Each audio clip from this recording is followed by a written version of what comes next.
If you find yourself questioning the deeper meaning of life and looking for a deeper understanding of who you are and who the people around you are and even the metaphysical, then you're a lot like me, first off. And secondly, I recommend you read this book. This book is called Love and Responsibility.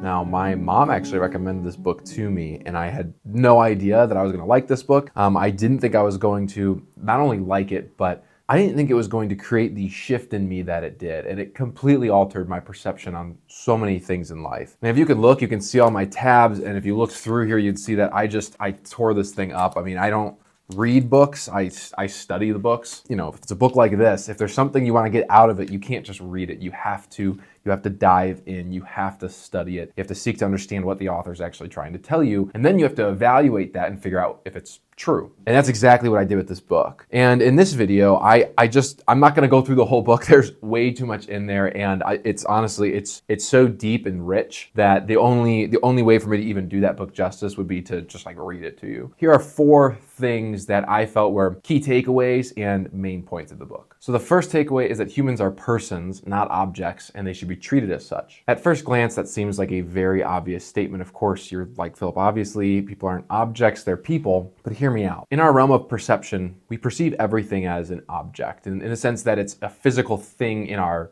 space. Meanwhile, we perceive ourselves as subjects, as the subjects of our lives. And now we do naturally distinguish between persons and between things, and even our language suggests this. When we look at something, we call it a something, and we look at a person, you call it a someone. So of course you do recognize that humans are not objects, but we don't always treat other humans as more than objects. And so that's the key, is that if you're going to recognize that humans are not objects, like actually understand what that means, you have to then conclude that, okay, well, I can't treat them as objects, and I have to treat them in a different way. Well, what is that? We'll get there. The second takeaway is that the inner life of a person is a property of the spiritual nature of man. So what characterizes us, and this is an extension of the first point, what characterizes humans as persons and not objects is the existence of our rich inner lives. The inner life is this entire experience that you're having up in your mind right now. It's the way you're interacting with the outside world. It's kind of how you perceive the outside world, and also how you project onto the outside world, which is a whole other story. But this inner life, right, it's what makes you you. It's your consciousness, and it's your existence in a metaphysical sense. And we know this because we can't quantify inner lives. We can't measure them. There is no physical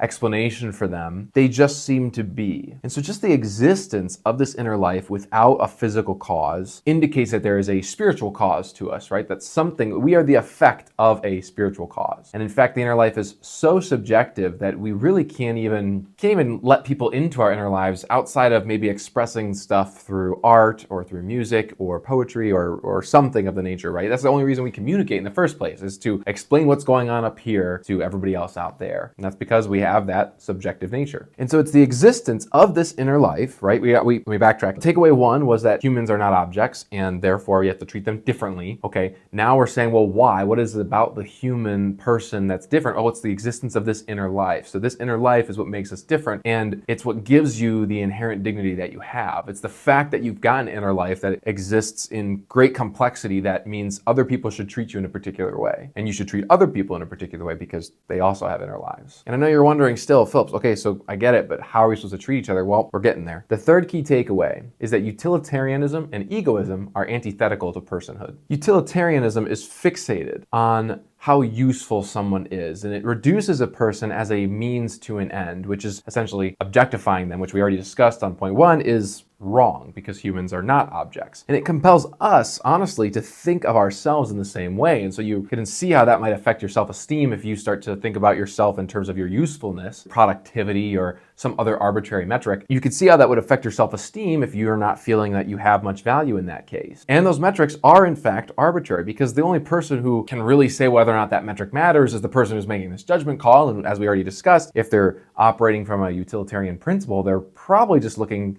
to use people as a means to some end, in which case they're not looking at the actual value of the person anyways. And it's this utilitarianism that gives way to egoism. So egoism is self-interest above all else. It's that you are focused on yourself and what you want and need, or what you perceive to want and need, above anything and everything else. An egoist, somebody who's serving their self-interest, is frequently guilty of treating other people as objects, because generally they also operate from a place of utilitarianism. So they're looking at the usefulness of somebody, not just the usefulness, but the usefulness in terms of their own self-interest. So you can think of this as somebody who maybe is sexually promiscuous and doesn't care about the person, but they just want to use them for their own sexual pleasure. They're just fixated on themselves, and in pursuit of that self-interest, they use that other human being, thus operating in a utilitarian way. And this is other huge problems as well, as an egoist, somebody who's concerned about their self-interest, generally just measures the value of relationships with other people, for example, on the premise of how much pleasure versus pain they're getting out of that relationship. And as soon as the scale tips in the way of pain, they just abandon the relationship entirely. So you can see how utilitarianism and egoism are antithetical to the treatment of the person. Because we already agreed that persons are not objects. We already know this. We know this inherently. I didn't even need to tell you that. You already knew that. So now we know that people are not objects, they're persons, so we have to treat them a particular way. We know that the value of that person is because of the inner life that they have, and you have one, I have one, everybody has one, which means that everybody has that value. We also know that it would be wrong then to apply an arbitrary metric to somebody, because you're just picking something about them that is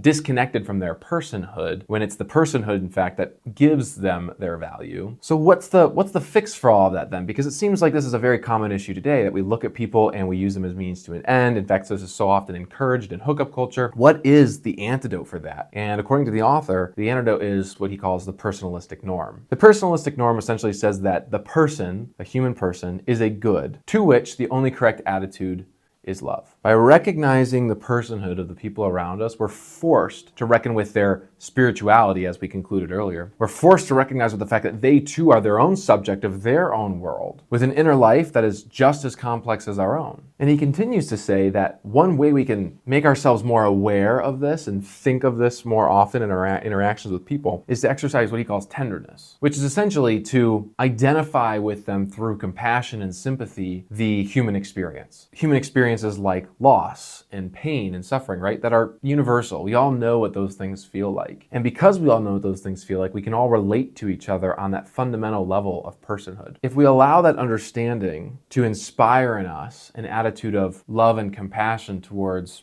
any of the other persons around us, we can avoid using them as a means to an end, because we can only see them in light of their personhood. Those are my 4 key takeaways from this book. And keep in mind that, and this thing, it's dense, the language is intense, the arguments in here they're paradigm shifting arguments. When you've grown up in a world that is so materialistic, that sexualizes everything, that tells you to focus on yourself and only yourself over everyone else, it is so refreshing for somebody to come along, put names to these things, utilitarianism and egoism, to give those things names so that you can call them out as you see them. And then not only that, as you see them around you, but see them in yourself and recognize that you do those things, that I've done these things.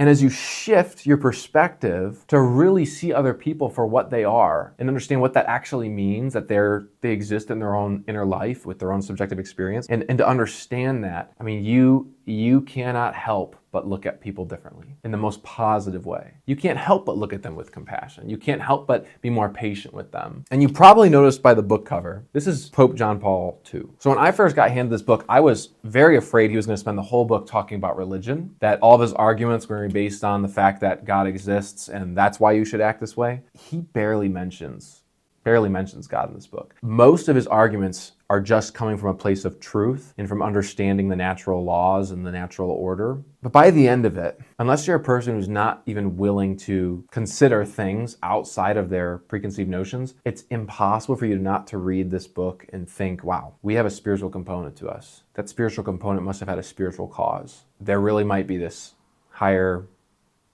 being out there. And he really might have designed us in this way. And that is a humbling thing, and it's an eye-opening thing. And all I can say is take the time to get a copy of this book and to read this book. I'll put a link for it down below. if you're interested, and allow yourself the time to really meditate on it and understand these things and broaden your own vision of the world. Even with my explanations, I'm sure I didn't do the book justice, but there you've got my 4 key takeaways from this book. I really hope you enjoyed this video. I hope you got something from it. If you did, please like and subscribe. Thanks so much for watching.